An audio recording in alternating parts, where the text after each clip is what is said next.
السلام عليكم.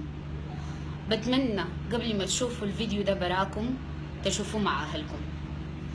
المرة اللي فاتت لما اتكلمت عن الاعتداءات والانتهاكات الجنسية اللي بتحصل لنا وإحنا أطفال، الناس كانت بتسألني أهاي أنت اتكلمتي عن مشكلة، الحل شنو؟ أهاي أنت قلتي المشكلة، ادينا حل.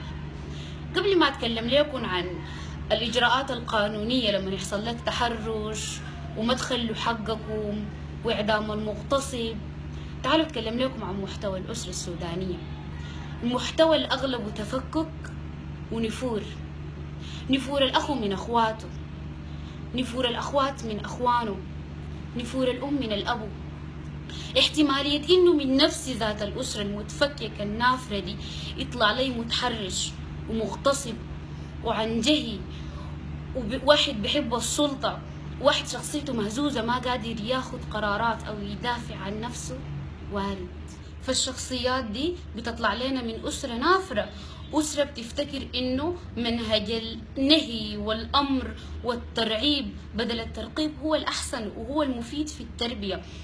المتحرش وهو لما كان طفل عادي ممكن يلقوه مع بنت الجيران، مع ود الجيران، بيفتش فيه او بيفتش فيها، بيتحسس في اعضاء بيسموها قله ادب، بيقولوا دي قله ادب، بيتمسك بيتضرب بدل ما يقعدوا ويتكلموا معاه ويفهموه بالتي هي احسن. والاطفال دي اذكياء اذكياء اذكياء جدا. شوفوا تاثير قنوات الكرتون عليهم، شوفوا بيوجهوهم كيف.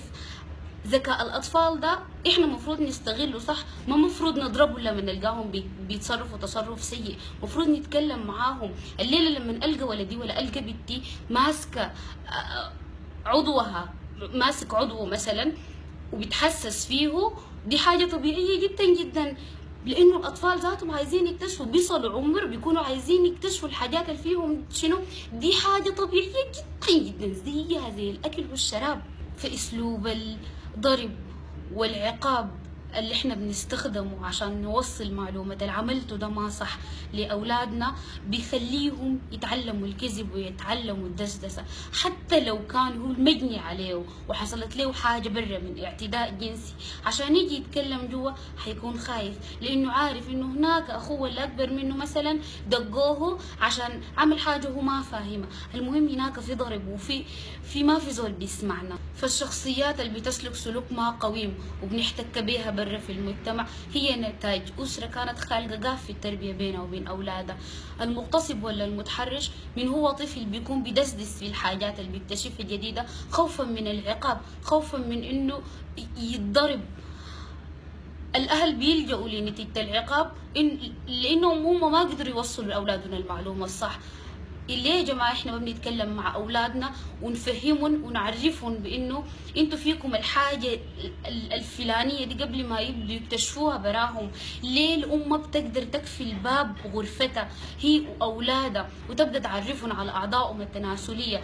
حتى لو هي خايفة من المسميات والمصطلحات الكبيرة قادرة إنها تخلق مسميات حبيبة على قلوبهم. الأطفال بيتأثروا بكل حاجة محيطة بهم، فما بالكم بالأم الأقرب بني آدمة بتكون لهم.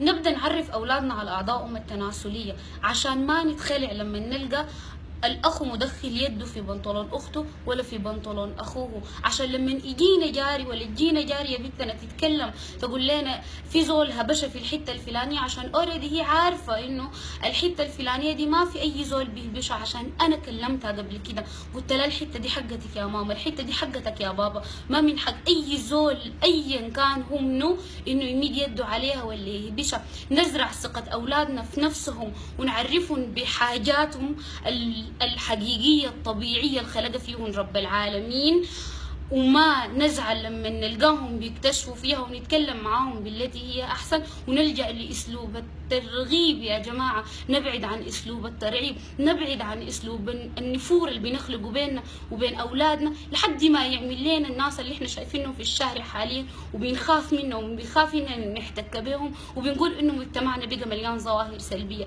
المجتمع ما مليان ظواهر سلبية، المجتمع مليان شخصيات سلبية. ربوا أولادكم على إنكم بتسمعوهم، على إنهم أول السمع وآخر السمع وما في زول بيتسمع قبالهم.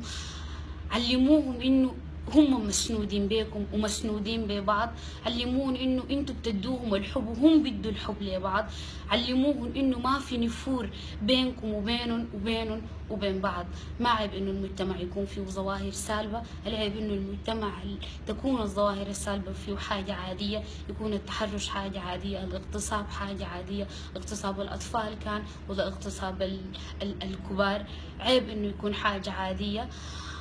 لما اتكلم عن وعي واقول انه الناس توعى، ما عشان الناس تصفق لي وتقول لي يا سلام واو انت رهيبه وكلامك صح اللي انت بتقولي فيه، على قدر ما انه نفسي كل زول يكون مواجه الحاجات اللي انا بقولها بينه وبين نفسه ويشوف هو مقصر وين وحيعالج التقصير ده كيف.